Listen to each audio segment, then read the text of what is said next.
Hi Chris, how are you? Good evening, Rod. I'm well, and here we are recording episode 131 a little bit early, but this one will go out on the 29th of July 2024. Should we dive straight into follow-up? Because we don't know what the weather's going to be on the 29th of July.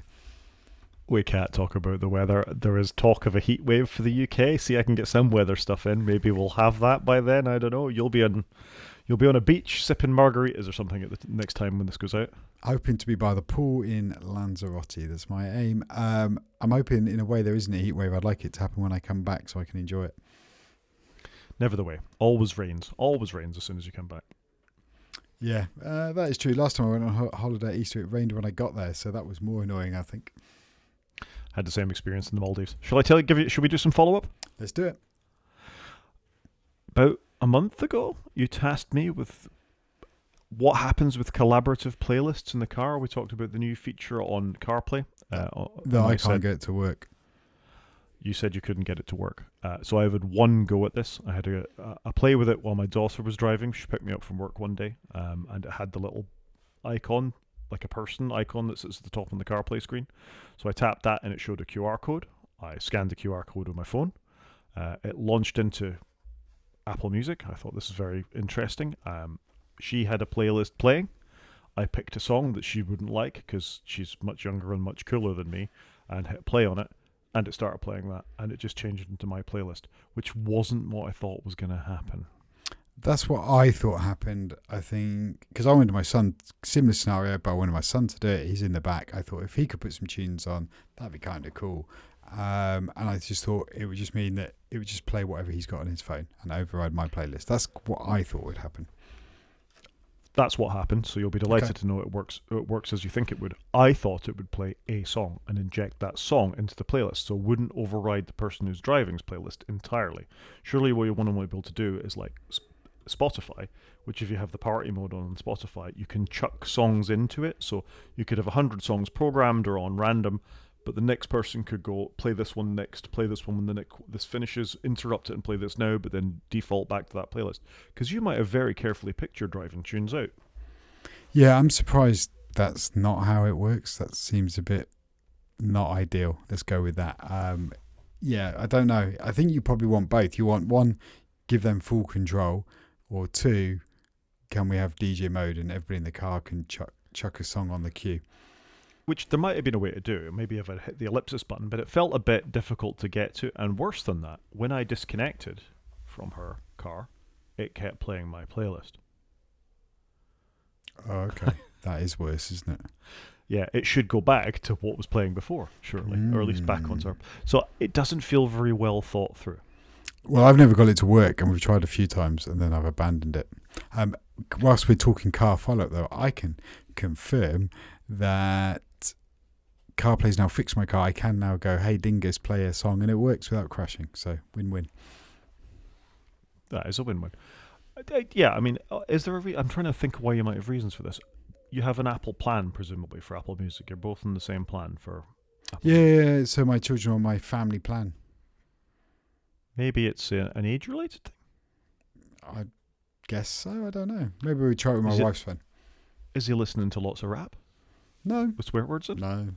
No, he listens largely to music I like, so I'm quite happy if he's the DJ. Well, try it with your wife's phone, just in case it is that, or maybe it's too old to support the feature. It doesn't make a lot of sense. Anyway, it worked, but it worked badly. I wasn't very impressed with it, and maybe I did it wrong. I should have another test just to make sure it wasn't something I did and not something fundamentally wrong with it, but I wasn't terribly impressed. It's a shame. Ticket works, I think, but because it should be a cool feature. I agree, it should be a cool feature, and you've had Sonos in the past. You can do this as part of Sonos Music as well. You can have like a party with that. Anybody can join your system easily, and you can just chuck tunes into it. And with the few times I've used it, it works really well. Yeah, Sonos do some good stuff. I haven't got any Sonos at the moment, I must confess. Time is coming. We're going to skip news this week, and we're going to skip media, and we're going to skip games, and we're going to go straight into the main show, if that's right. Let's do it.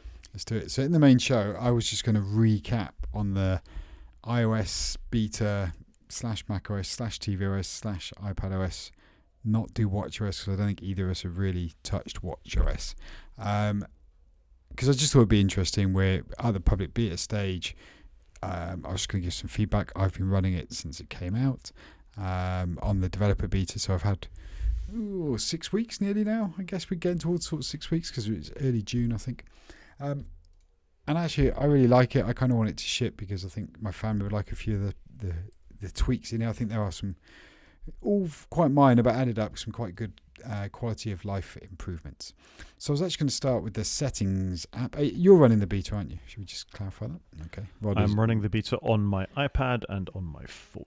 Ooh, so you've even put it on the iPad and the phone. Yep. So starting off then, I just thought I'd start weirdly with the settings app. I actually think Apple have done a really good job. So they've changed the settings app on the phone, and the thing I like is that when you scroll down the bottom, you haven't got some of the Apple apps and then all of your third-party apps, because the Apple ones are always in a weird order, and it was hard to remember where everything was. But what they've actually done is put them all in a sub-tab called Apps, as Rod is demonstrating for us now. Rod's got a lot more apps than I have. But they've put it in a sub-tab called Apps, and so you tap into it and you go across, and it shows you an A to Z list of all your apps, including the Apple ones. So if you want to change a phone setting, it's now in this tab, and so Apple apps and third-party apps all have the same hierarchy, I guess, in the settings app. And I think it's a really good change, and it's a lot easier to find settings. There's also various other minor settings, such as like when you tap on general now, there's a bit of artwork and everything's pushed down the page a bit while they explain what you do in there.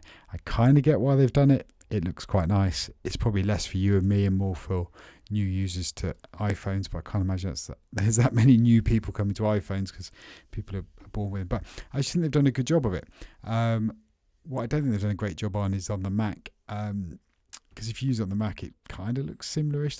I thought we were going to get a much bigger rewrite on the Mac to actually nip and tuck and smarten it all up and make it a little bit more standardized, I guess is the word. But sadly, they haven't done it on Mac. Maybe that will come in a future release. There may well be a beta release coming in the next week or so. But yeah, that was it for settings. Can I dive in on settings? On one hand, I agree with you. It tidies it up, but I think it's just shifted the problem a little bit. Whereas before, all those apps were in one long list at the start. Now they've shunted everything off to the right. So for example, I went into messages when I was briefly back on Android the other day, and trying to find the setting in messages to turn off the iCloud iMessage delivery thing was a bit more of a pain to find, I think. And actually, if you do the search thing in settings on the beta, you get many more options presented to you for some reason than what it is you're looking for. And I can't remember what I've been looking for in the past, but whatever it was, I'd get 5 or 6 options with the sub menus built in as well, rather than the global categories. Like if you're looking for something within screen time, I'd get anything that ever related to screen time ever in all the search results, as opposed to just take me to the screen time app option that I want to switch on or off. It was that level of thing I was looking at. So I feel like it's a beta. And again, take what Chris and I are saying with the appropriate amount of, not skepticism, but healthy awareness that things change during a beta and things can be moved around and all the rest of it. But it's tidier, but I just think they've shunted the problem off. And I can't speak to the Mac because I haven't installed that because I can't podcast. The Mac looks no different. No, but I think it's better that they've put all the Apple apps into alphabetical order with all the third-party apps. So you want to go and change the setting on an app. It doesn't matter who's made it. It's all in one list. And I wonder whether Apple have done this so that they're not putting themselves above developers, because that's another thing they could get called out for. So I just think it's good. And as I was saying earlier, they've put it in a tab. They haven't. They put it in a list at the bottom, but they could actually have done a tab. You could have a settings tab and an apps tab. That would actually be quite a neat interface, I think. Yeah, I mean, it's better, I guess. I think it is better. I 100% think it's better, because when I've gone back and used a family member's phone, I'm like, oh, where's the icon gone? And so I do think it is better, and I'm glad they've done it. Next up, I was just going to touch on the Photos app. I haven't fully got my head around the new layout. I think it's better. I applaud them for what they're doing. I think last time they redesigned Photos, they made it so that they automatically categorised your photo into years, months, days, and all. And I think they did a really good job of that, and I got really used to it. But the new layout, you kind of get your library at the top. They've moved the sync stuff behind a picture of your face. I think it's quite neat what they've done with this split sort of view that they have. And then you can scroll left and right, and then you go down and you've got like recent photos, people, collections, memories, trips, albums. They have pushed albums down, I must confess. When I was trying to find a photo in an album, I was a little confused where it was. but I think they've done a really good job with it. The rest of the app's similar, and I think the way they actually present photos is interesting. So you tap on a photo, and it frames it a little bit, and it just looks kind of nice. So I'm quite pleased with everything they've done. Have you played much with the Photos app? Yeah, I'm not sure how I feel about it really. I see what they're going for. They want, for most users, I think photos are just a list of things they want to go and see. The last thing they sent to either share it with someone, and that's pretty much it really. It's very rare you'll scroll all the way back through your photos. You'll look for something specific. You'll remember I took that in 2015 or whatever, and I'm looking for somebody sat on a couch in this particular room or whatever. Yeah, so I see what they're going for. As I just showed you, all the pictures of the dog are, it's quite nice that it centralizes that. I'm just not sure photos is destination enough for people to be going there and doing that. Maybe this will change them and give them a bit of delight and being able to appreciate the photographs that you have. But the youth don't use it for that. They do their Snapchattery and their Instagrammery and all that kind of stuff. So I don't know what they're really going for. I'll sit down in front of the Mac and use the Photos app in a different way. But even then, I'm looking for something specific. I want to fill that into that space there and do something with it. So it's a bit of an odd one.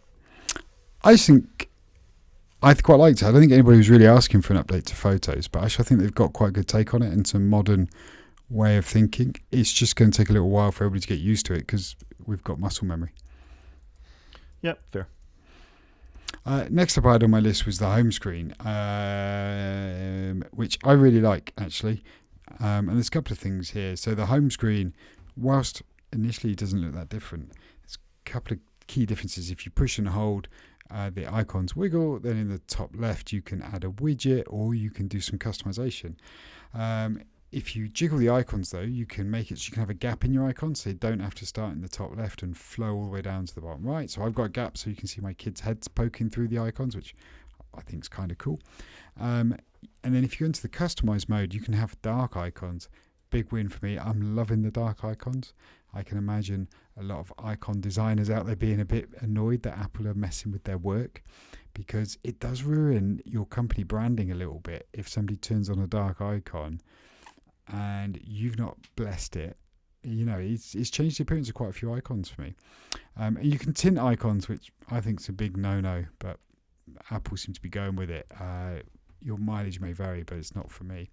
And then the other one is if you set your icons to large, you lose all the names from underneath the icons. I like that. I kind of want that on small. Can I just have the names as a separate little setting? I don't want the names of my apps.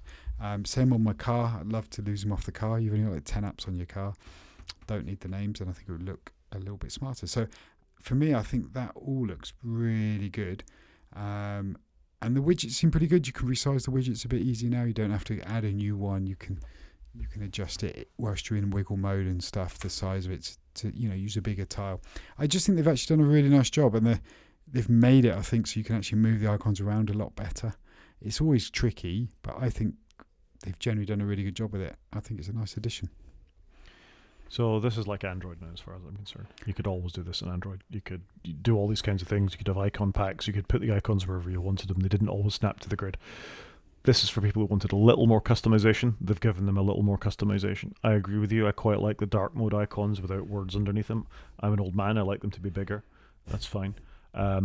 I don't need to see what the app is. I know what the icon is to tell me what the app is, or I'll search for it, is the way I use my phone. I don't need to read that it's settings app underneath the settings to launch that. I'm going to throw in here, because I don't think it's in your list, to talk about two new features they've brought. Well, a new feature they've brought, which is there's now dynamic wallpaper that changes over the course of the day that I brought along as well. And I like that a lot, actually. I've switched my phone to have the dynamic wallpaper. It switches automatically from day mode to night mode. And that dynamic wallpaper is quite good. More of this, please.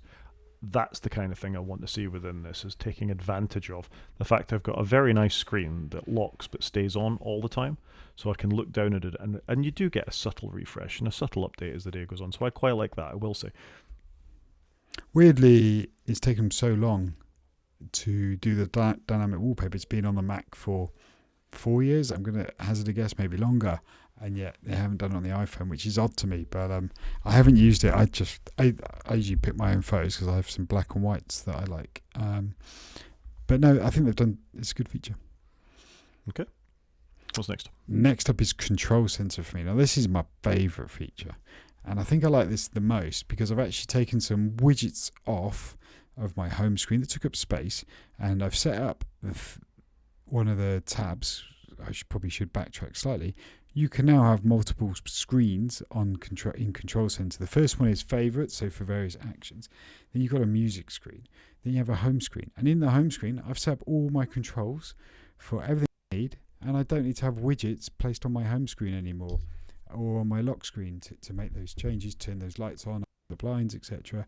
I do it all within Control Center. My muscle memory's there now. I just think it's a really nice addition. I think they've done a good job with it. It's fantastic. Also in Control Center, under the favorites tab, you can now move around all your favorites, so you can pick what you want. You can get rid of things. You don't need to go into settings and drag it around in settings and think what it will look like when you pull down Control Center. This is only going to get better when third-party apps start supporting it, because they've opened it all up. And then in turn, you can create like an additional page, like a fifth page, and have all your own widgets in it, and have whatever you want. So you can have multiple pages with what you want. I just think they've done a really good job. They've kept the similar look and feel, but they've just made it super customizable. I think it's fantastic. This is going to make bad radio because I'm going to have to demonstrate on this my camera again. I'm trying to make it more interesting for the YouTube videos, but I'll try and talk about it while I do it. So this is my iPhone. I'm going to swipe down on the other side to get what I want. I'm going to have to start again. Sorry, everyone. I did swipe down and I'm in the Control Center. So now I'm going to page through till I get to the page where I switch my lights on and off. Whoa, right? A lot of lights. Right? So I'm not alone in this. Lots of people have lots of lights. They're not all on there. Now I want to add another one. You can customize all that. Yeah. But if I press and hold this and it goes into a wiggle mode, it's not immediately obvious to me as to how I add another light to that setting. I know what it is. I add a control. It's gone away because I didn't hit the right part of the screen. So again, I'm going to go into this. I might have to do it while looking at the phone rather than doing it, but I'm going to add a control. It defaults to this screen. Yeah, right? okay. I want it to default to the home screen with the lights on that I'm doing. And if I go through it and I find the light screen, what do I tap on there to do it?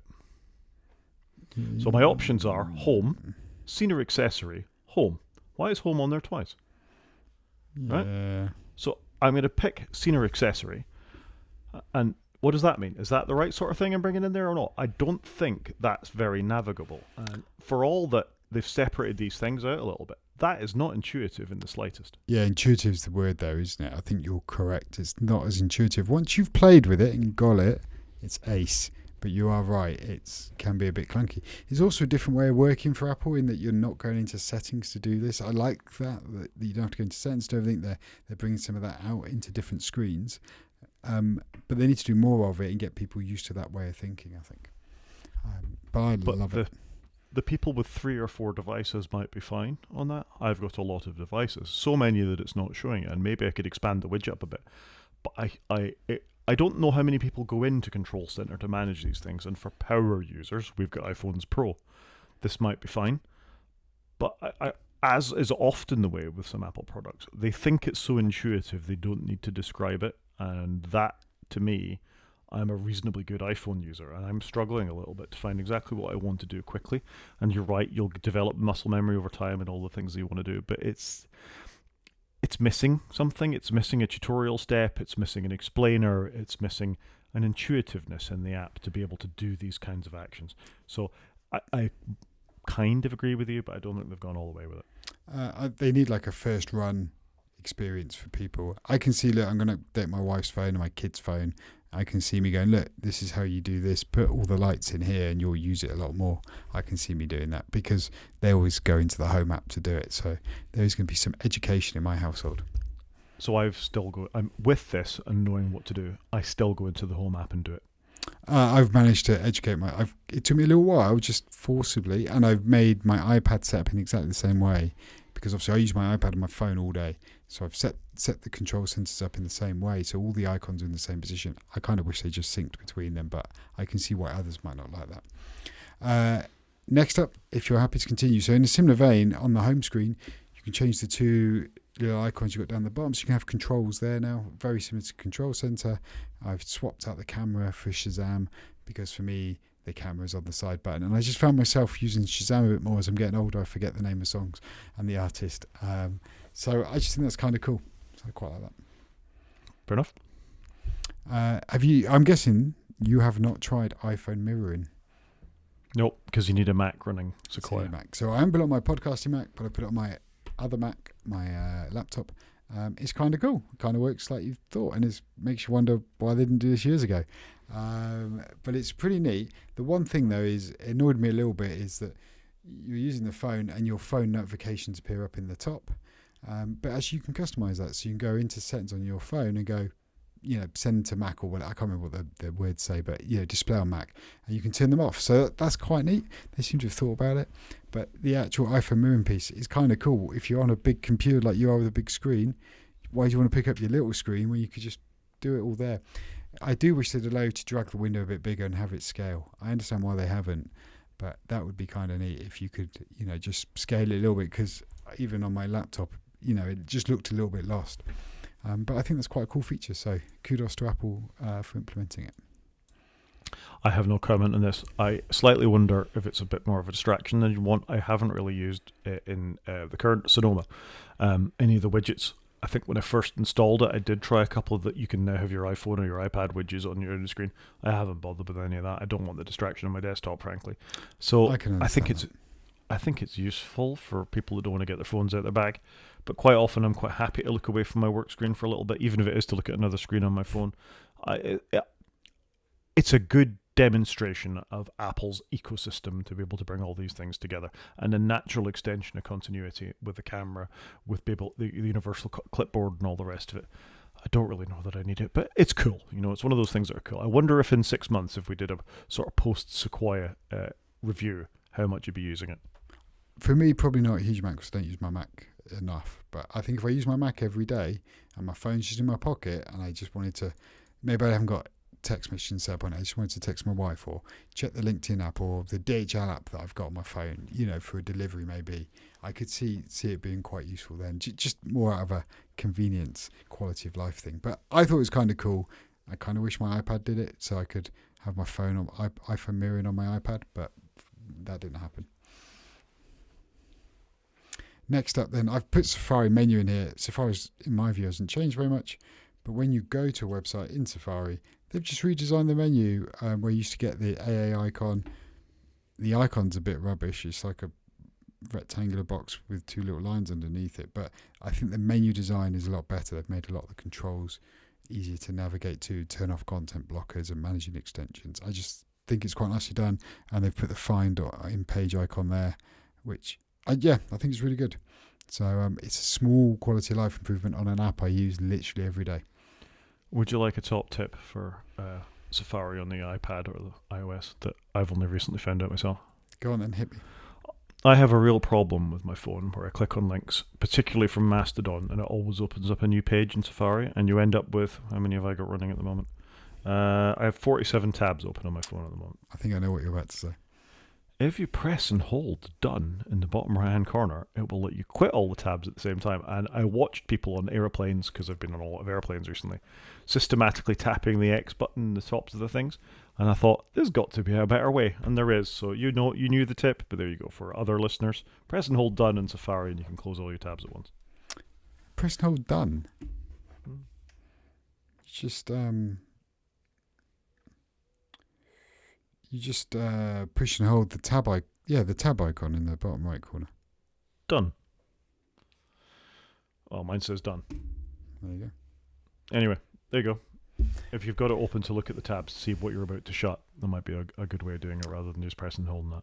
Yeah, that's true. That is true. Yeah. But it's a good feature. So that was it for Safari. I don't think I've seen much else, but I just think they've improved the layout, which is good. Next on my list was News. News now has an offline mode. It seems to know when it's got internet or not, which seems quite good, and it seems to do some caching, which is okay. Not that I've been on the underground to test it. Maybe when I do my Vision Pro tour, I could try out the underground and offline caching. And then on the iPad, they've done the thing that they demoed where you can either have the sidebar, and if you close the sidebar, it morphs to the bar across the top and customize it. And I think that's quite neat. Again, it's very minor, but quite nice quality of life improvements. My next point then was the phone app. So if you open the standard phone app on your iPhone, I like that they finally enhanced I'm going to say enhanced, the recent menu now, and the favourites. So you've got proper spacing in there, because everything was really bunched up from as it was about 10 years ago. It felt to me like they were too scared to touch the phone app in case they broke anything. But they've sorted that out now, so that if you go to favourites, recents, and they'd already really done contacts when they brought in the new photos, the large photos. So it feels like they're Swift UIing the phone app one screen at a time, and I just think it looks a little bit neater. I have a complaint. It might just be me about the phone app. I don't know if this is an iOS beta thing or the phone's been doing this for a while. When I tap on somebody's name in the phone app, instead of it ringing them, because often you've missed a call or you want to do it, I think it should default, it takes you to the contact page, and then the options it gives you, for me at least, are FaceTime audio, WhatsApp audio, something else. And then to actually phone their mobile phone, I need to scroll down a little bit and tap their phone number in the list. Maybe that's just me because I've got more options for them, but it's been driving me crazy. So if they're favourites, then you can say phone their mobile and you tap on their face and it will phone them directly. But if you go into the contacts list, I think it's always taking you into the contact sheet, and then you have to call from within there. And I think it remembers if you've picked mobile before. And then over on the voicemail tab, you get live transcriptions now, which I've been quite enjoying. I think it's not fantastic, but it's not the worst thing I've seen either. So I give it a 5 out of 10. Nobody rings me, so I've never had any experience of that. Salespeople phone me all the time, and I know I don't even have to listen to the voicemail. I know I can just delete it. So it's a small, again, quality of life enhancement. So I really like the update. I think all the features are good, and there haven't really been any downsides to running a beta that I've been really made aware of. So 2 thumbs up for me for iOS, iPadOS, macOS as well. The small amount I've used it, I think it's been very good. tvOS? Yeah, I was going to say, do you want to know about tvOS? So I do use tvOS a reasonable amount, and the only 2 things I've noticed are boost dialogue. So you can have enhanced dialogue when people. You can have it off, or you can have it enhanced, or you can have it boost. It seems okay. I didn't notice a huge amount of difference when I was trying this out before the show. And the other thing I've seen is when you've got a screensaver on, if you pull down on the remote, you can then go over to iCloud Photos and some other options, which they seem to bring in the settings out of settings to the place where you're actually using it, which I quite like. Like when you customize your home screen on your iPhone, you do it all there on the home screen. You don't have to go off into settings. And I do wonder whether Apple will carry on doing more of this and get things out of settings, because it's become a bit of a mess, hasn't it? Fair play. Have you seen the actor name thing? No, I don't know if it's available in the UK yet. So I haven't seen that. I did try that out on an Apple TV Plus show, but it doesn't seem to be there. So to be clear, this is the feature like Amazon's X-Ray, where you pause, you freeze frame something, and there's actors or music playing in the scene. It will tell you who those actors are, what else they've been in, and what music is playing. It's quite a useful feature on Amazon Prime shows. Yeah, I would like to give it a go. Yep. Anything else on the betas? I've got nothing to add. You've done far more beta exploration than me. No, I'm disappointed that I've not used Math Notes as much as I think it's Math Notes as much as I would like. So that's something I probably need to circle back to. Yep, fair. Shall I tell you about my server building adventures? Well, let's do it. We've had the easy consumer betas. Now let's dive into some proper tech. Right. Well, proper tech. I mean, it's me fiddling with a project. So I think I mentioned on last week's show that I'd bought some bits and pieces. I didn't go into a massive amount of detail, but I bought some stuff. So every summer I look at my server estate, whatever that is, for all the things that I run within the house. And things I run within the house include my VPN server, so when I'm out and about I can always remote back in, so when I'm abroad I can get iPlayer or access my home media or all these kinds of things. More on that in a minute. So I run a VPN server, I run a Pi-hole. At the moment it's actually an AdGuard server I run, so nobody in the house sees ads really. It drives some of my family crazy that they click on things and it just treats it as a dead link. Google ad space stuff and all the rest of it, but it really does make a difference to your browsing for the speed of it. I run a Jellyfin server, which is a media server, so any CDs, DVDs, TV shows that I've watched over the years that I've collected and largely bought or haven't fallen off the back of trucks that exist somewhere in my network, run on a server, and I can use this service to access them on my Apple TVs, my phones, when I'm outside of the house. Amazon boxes, Roku, PlayStation, all this kind of stuff, all have access to the Jellyfin server. It does nice, clever things with your media, like it will title and pull out metadata for them. So let's say I have Wallander on DVD, I think it was even on Blu-ray, that I ripped off a few years ago, so I could have it on my home server, mostly because when the kids were small, they were putting jam in my DVDs, and that was a problem. So that's why I digitized a lot of my collection. That comes with appropriate metadata. I say it's Wallander season 1, it's got this many episodes in it, S1, episode 1, S1, episode 2. It will also title it, it knows what actors are in it, it'll do that kind of stuff. It's a really nice feature. That's cool. It's really cool, and it just happens. So if I dump in a new TV show, within 30 seconds, that's available to everybody in the house, and I can stream it around the place. So I've got servers that do this kind of stuff, as well as a few other bits and pieces as well. So for example, in our last episode, I talked about DocMost, which is this note-taking app. I have a home server that runs Docker containers, so I can just paste some text in it, and I can have one of these services up and running in roughly 3 minutes at sort of absolute top. So if I want to try out a new Linux or a new virtual machine, I've got a virtual machine server, Proxmox I'm back to in this case, where I can just spin up a virtual machine and be up and running with it in about 90 seconds tops, from having no machine to having a fully installed Ubuntu, Arch, Linux, Mint, whatever I want, really, really quickly if you just want to try some stuff out. It's quite nice to have this flexibility to mess around with. So all of that is a lot to say. I've got a fair bit of infrastructure, I've got storage needs, I've got backups for computers, all that kind of stuff on there as well. So you need a decent amount of iron kicking around in the house to be able to do that kind of stuff.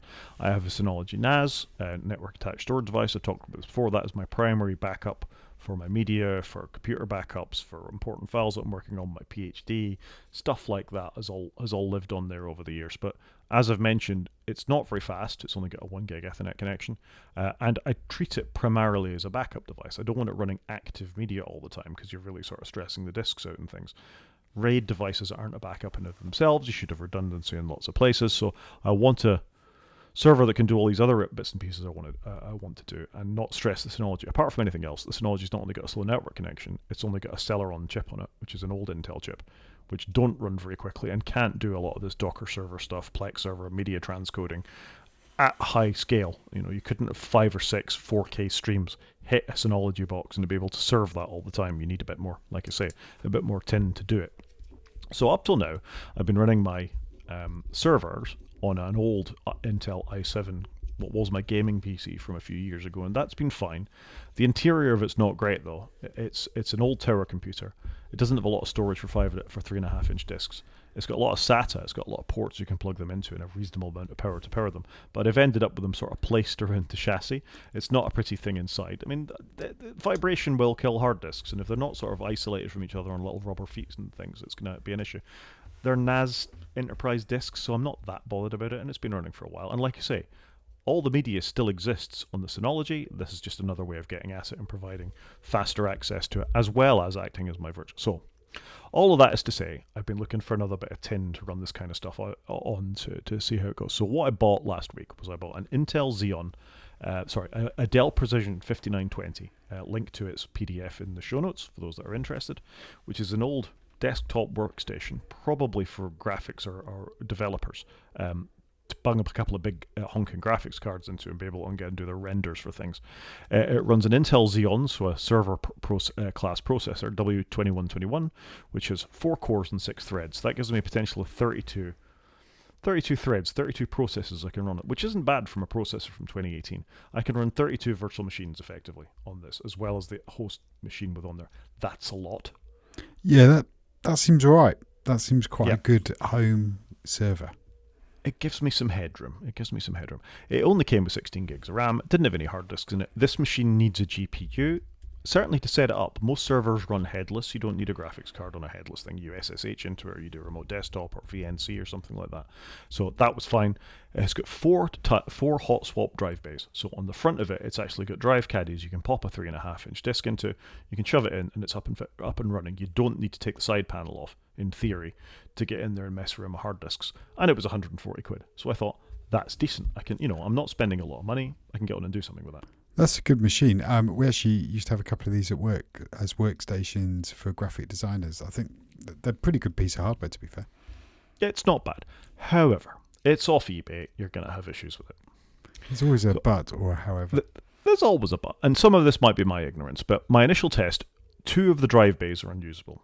One because it didn't seem to be getting power, and one because it's got this weird, in the top right drive bay, it's got this, just as NVMe's, which was a particular type of SSD connection technology, were coming along, Dell weren't quite there. These days they're built into motherboards. You can just slot an SSD in. If you've got a PlayStation 5, you'll have seen something similar to this.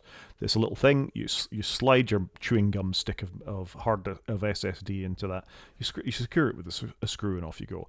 This has a specific drive bay for that, and if I configure it, because it doesn't have the lever to unlatch it, I suspect I can get in there and actually it's usable, but at the moment I just need a long enough bit of, like an iPhone SIM ejector tool that's long enough that I can actually eject the drive bay, and I think it'll be fine. One doesn't seem to have power, but that's going to turn out to be okay, because I've found where the power cable is flapping around inside of the case, and I've managed to reprovision another 5.25-inch space to the left of it just to put another drive in. So I have, at the moment, while I'm waiting on some other stuff to come, 3 drives up and running. It works fine. It's got 16 gigs of RAM in it. It's got one SSD. It's got one 6 terabyte hard disk that I had lying around an enterprise one, and one 2 terabyte hard disk that I had lying around, just to give it a little bit of, make sure kick the tires, make sure things were working. Sounds, I don't know, that sounds all right to me. It sounds quite a good spec, quite a lot of PC for relatively small amount of money. And at the moment, so up to this point, I haven't spent any more money. That's about to change, but I'm going to tell you the other stuff I've bought to put in there.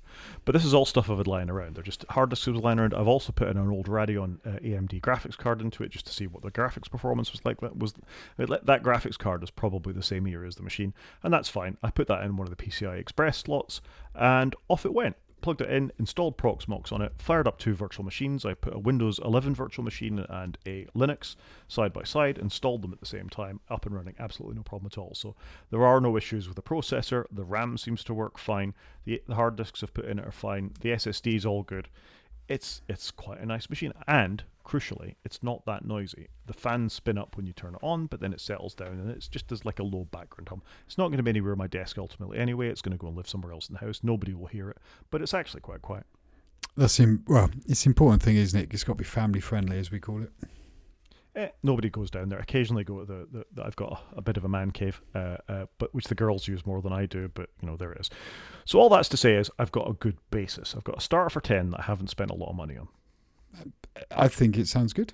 Like like I say, small amount of money, part of me is thinking, well, maybe I should look at this for my son who, we could buy a much cheaper sort of gaming computer for him just to get him up and running, something like this. Now the madness begins. So as I pointed out, it's only got one gigabit Ethernet slot on it, so that's not fast enough. I've got 2.5 gig in my house now. We've talked about this over the course of the podcast. I've been gradually upgrading my network over time. I've put in a dual 2.5. Well, I've bought. It's not arrived yet. None of this stuff has arrived, so this is all potential.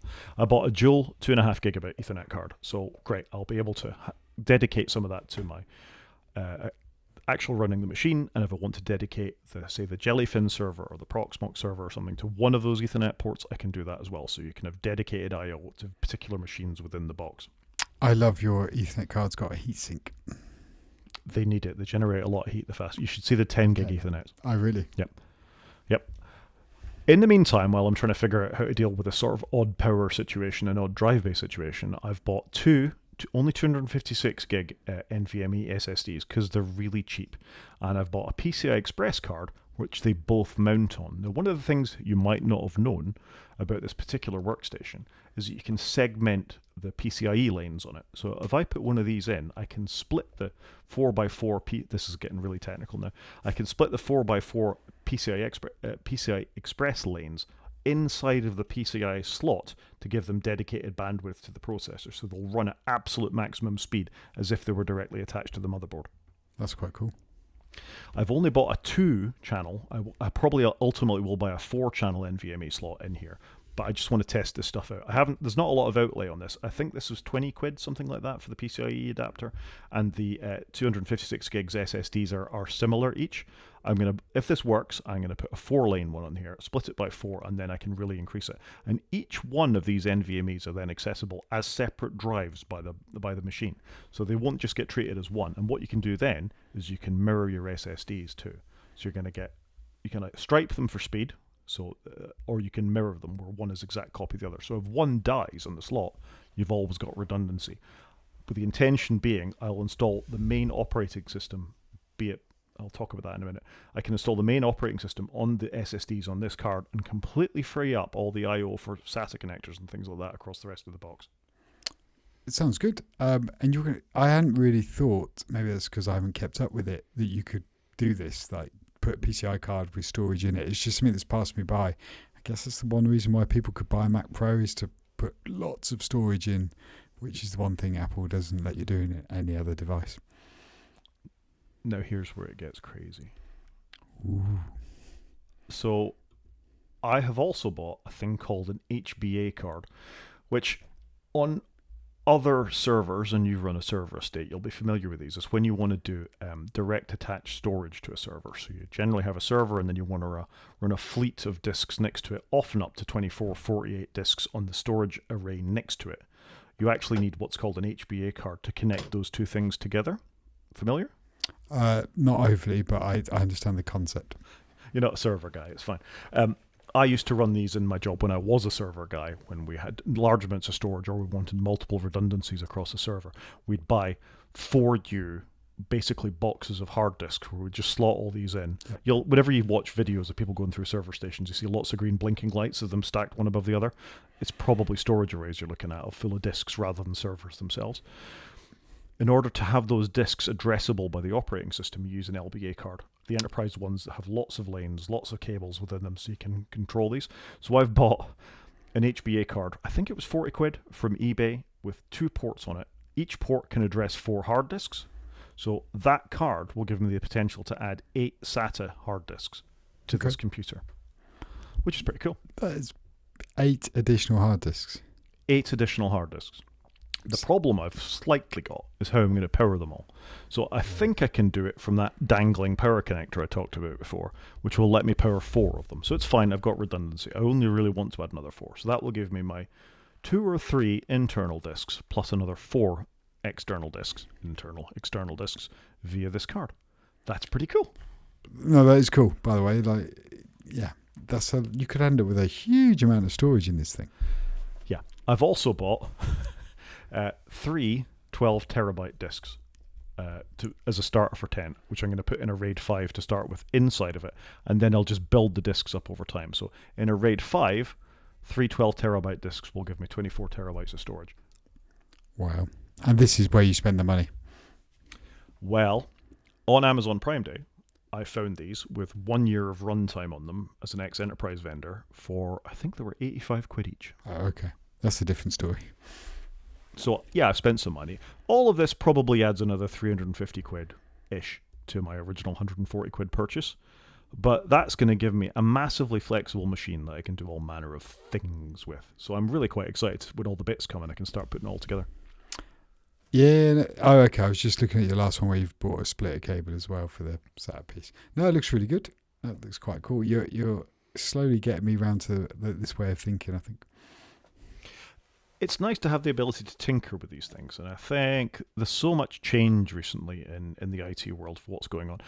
One of the most interesting projects I saw was from a YouTuber who built his own internal LLM, large language model, based on his own hardware that was kicking around in his house using stuff like this. He downloaded an open source model from the internet, he trained it on his own thing, he ran it in his own lab, it doesn't touch the internet, it can do things like you'd expect a large language model to do, it can answer simple questions and all the rest of it, just based on his own data. And having an understanding how things like that work, running your own ad blocker, storing your own media, not being at the whim of Google or Apple or whoever decides to take your show away again. You're very well invested in the Apple ecosystem for all the movies that you've bought over time. As we've seen Sony do and others do, if a licensing deal changes somewhere, you lose it. You don't own it. You're just borrowing it until they take it away from you. I own my media. I paid for my media and I've got it running on my own estate and it's backed up. So I feel a bit more, I don't feel smug about it, but I feel a bit more secure in the knowledge that I've got this stuff, floating around. It's good. Yeah, it does worry me sometimes. Like Apple Music messes up my library every now and again, or will Apple take away a film I've purchased? Is there any way I can actually end up keeping the media that I have purchased in case something changes or goes wrong? Yeah. So that's where I am with hardware.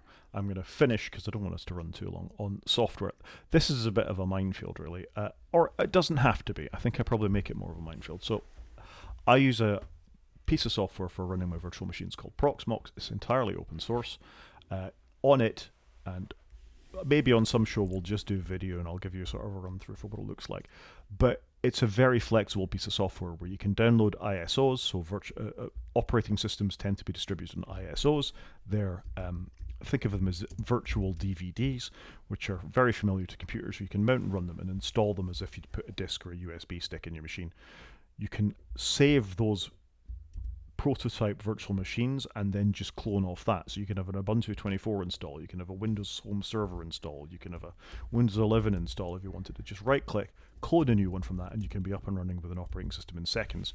Or you can have what's called containers, LXC containers, where it's almost like a Docker container, but is a bit more addressable by the host system. And you can have a dashboard or a Jellyfin or a Plex server or whatever else you want up and running in a very short order. Cleverly, you can even run some of the NAS software. So things like TrueNAS or OpenMedia or Unraid, which are all NAS software. If you want to run things that you can put Windows shares on or network file storage or these kinds of things, you can pass hard disks directly through Proxmox and then run them within the sort of the NAS software that's on top of it. It's getting a bit probably too complicated for what we want to talk about in this podcast, but if you think a Synology has a piece of software on it that lets you give shares, be able to mount things on your Mac to say that's my file storage, to run your Time Machine backups. These software, excuse me, are largely, with the exception of Unraid you have to pay an annual fee for, are open source things where you can just install this on your own hardware and have complete control over it. Running out of space in your Time Machine backup, switch out 2 disks, add another 10 terabytes, and you're never going to run out of storage.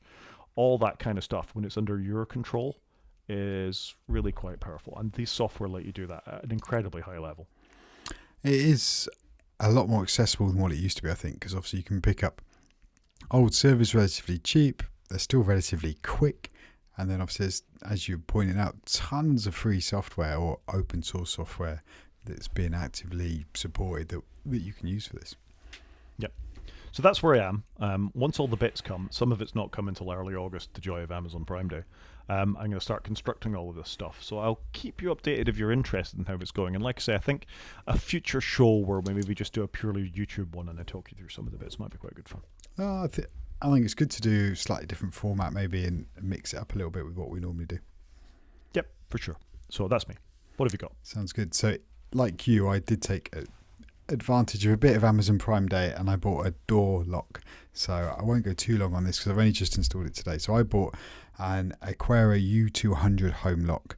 I like the look of this because it supports Apple Home. It supports having the key in your virtual wallet like I have for my car. And I bought this just to put on my shed where I'm recording now. I thought I'd try it out. And then if it's reliable, I would really love to put one on the house. You raise your eyebrows. I was a bit nervous putting it on the shed because I thought if it goes wrong on the shed, I haven't got any other doors to get into this shed. Whereas on my house, I've got a garage door, a back door. You know, I can have a key in my pocket or put a key in my car out the way to the back door and I can always get in there. So I fitted it today. I bought it. It had about £70 off, I think, when I bought it on Amazon Prime Day, which is odd because it was only come out, a couple of weeks previous. I've also included a brief review / impressions from 512 Pixels at the bottom because that's where I first read about it. So I bought the lock. I've installed the lock. Actually, surprisingly straightforward to install. As long as you just go through it. The paperwork's absolutely rubbish, but the online guides are pretty good. But once you've had a play with it for 5 minutes, straightforward. So you basically put this box on the inside of your lock and you put the key in it and it just turns the key for you. So it's quite crude in how it works, but it's quite cool. Then on the outside, within 2 meters, you have a little pin code and a thumb reader, and it's got NFC in it, and you put that, and they're completely detached, but they talk via Bluetooth. So you put those 2 things in place. You then push a button on the inside of the lock and then you open up the app, you link it, you set it, and off you go. So I've done all of that and that all works fine. So I can open the app, unlock it, lock it. I could use my thumb. I can type the PIN code in. That all works. So it's quite cool. Got quite a few options there, which is also family friendly because obviously I could register everybody's thumbs and then they could enter the house that way. The bit I haven't got working, I'm annoyed because I thought, it's Matter. I can just add it to my network. I've got my Apple TV down here, but apparently I need to go and buy a hub, And I've put 2 links in because the M3 hub is £130, their latest hub, or I can just get the M2 hub, which is what the guy on 512 Pixels had for about £40, and I can just add it on using that hub. So I'm going to try all that out tomorrow. But I really want to have the Apple keycard bit, because where I wanted to get with the shed is I don't need my keys. I can just, put my phone against the door, or while I'm up at the house, get my bits ready in the morning, I open the blinds, and while I open the blinds, it unlocks the shed at the same time. I just think that's cool. So I'm quite excited by it, actually, because I've been wanting a digital lock for a long time, but I've been nervous because of various scare stories. This one seems quite good. It's a version 2 product, and like I said, it supports the home key piece in your wallet, which is again what I wanted, because that's what I use in my car, and it's worked really well in my car. So yeah, there you go. That's my mini where I'm at. Like I said, I've only just installed it today, so it's still quite fresh, but maybe we can pick it up in a couple of weeks once I've got the hub. The hub thing seems rubbish, I gotta say. If it's a Matter thing, why doesn't it just work with other Matter equipment that you've got? Boom. That's exactly what I thought. And there's an Apple TV right behind me that's got it all built in. So I'm so angry with this, if I'm being honest with you. So I've ordered the hub. I've got a hub as well for my blinds that you can see. So I'm pointing for those on YouTube. They're from IKEA. Again, bought 4 blinds in here. There's a hub under the desk hidden out the way that manages the firmware and brings them into my home. But I understand that because they were purchased before Matter. I thought the joy of Matter was we're not going to need hubs anymore. Everything's just going to cross-talk to each other. So it is a little frustrating. But once I got that up and running, I think I'm going to be pretty happy with it. Amazon's informing me for your link that apparently this works with my device dining that I unplugged about 5 years ago. So how it works with my device dining, I'm not sure. With your what, sorry? It's obviously whatever I called my Alexa device when I had one about 5 years ago. Okay. It was called dining because it was in the dining room. So, sorry, but it's been unplugged for years. So that's the thing. Yeah, I quite like the idea of these. I'm equally nervous. I raised my eyebrows because the early versions of these were quite bad at realizing when you'd left the house. So I'm not planning to turn any automations on. So when I exit the house or the shed, I have to lift the arm up on the lock, and then I can walk out and then push the button and it will lock it. So I'm not planning to do any automations with it other than that. The reason I wanted it on the house, 2 young kids, if they have a house key, they're going to lose it. We have put a little lockbox in now in front of the doorbell camera. But really what I'd like them to do is have their phones on them, which they will never let go of. And then when they come home, they could just put their phone against it and the door and lock and off they go. And equally, I want to get rid of my keys out of my pocket. So I'm now down to 1 key again. So I'm a step closer. I'm like you with the car keys. That I don't want to have to carry keys around. The Tesla has spoiled me that I just walk up to it on my phone, the car unlocks and drive away. I wasn't quite at the test driving stage, but it's near to look at a Kia EV6 at the weekend. Nice car, still needs keys. And I said expressly to the salesman, why does it need keys? He said, well, the next generations, the EV5 and I think the EV9 don't need keys. They've got you're Googling what an EV6 looks like, aren't you? I can tell. 100%. So that was a bit of it. When the rest of the car is so modern, like the ability to charge at 350 kilowatts, it's got a vehicle to load, you can power your dishwasher off the car if you really want to, which I don't think any other UK, with the exception of the Hyundai Ioniq 5, because it's the same car, no other UK cars have this. It's so ahead in so many ways, but it's still got wired CarPlay, and you've still got to carry keys. What's that about? There's no way I'm buying a car with wired CarPlay. My BMW, whilst I don't need a key, I do just have to hold my phone up to the door to unlock and pop it on the Qi charger to drive away. Then, the next one does ultra wideband, so you don't need to do those 2 steps. But I'm happy with that for now, but I'm not going back to keys. I'm trying to delete the things out of my wallet that I have to take with me or forget. And I just think it's great. You can do so much off your phone. Why wouldn't it? And what I'm planning to do then is, if I did do my door, is in my car, I'd just leave a garage fob or something. So if ever the door did have a problem, we've got an alternative to get in. Yeah, we defaulted to the lockbox because the kids would always forget to take their keys to school. And when they got to the point that we're walking to school, they forgot to take their keys with them every single time. So I absolutely get the appeal for something like this. And I wish they were good enough for me to trust them on the house. I'm not at that stage yet, though. I'm probably more scared of onboarding my parents and that onto it, and my cleaner, because they're going to need to also gain access to my house, and you can just see them like, oh, I don't understand, what have I got to do? And it's like, no, you just need to hold your phone up and it'll let you in, and off you go. Obviously, Airbnb people love the idea of this, where they can just randomly generate a 4-digit code for whatever guests are calling at that point, and off you go. And that's great for that. Again, with the security implications of it having a flat battery on, you can charge it from the inside. Or there was a Yale lock, I think, that you could take a 9-volt cell and stick it on the outside in case the lock ever failed. But I think they had security issues as well. So I'd be really interested in your report back on this in a couple of weeks and see how you've gone. What I'd really like to do is so that the bit on the inside of the door and the bit on the outside of the door are completely separate. Why can't I just take the bit on the outside of the door and leave it in my house? Why can't I just have the lock here?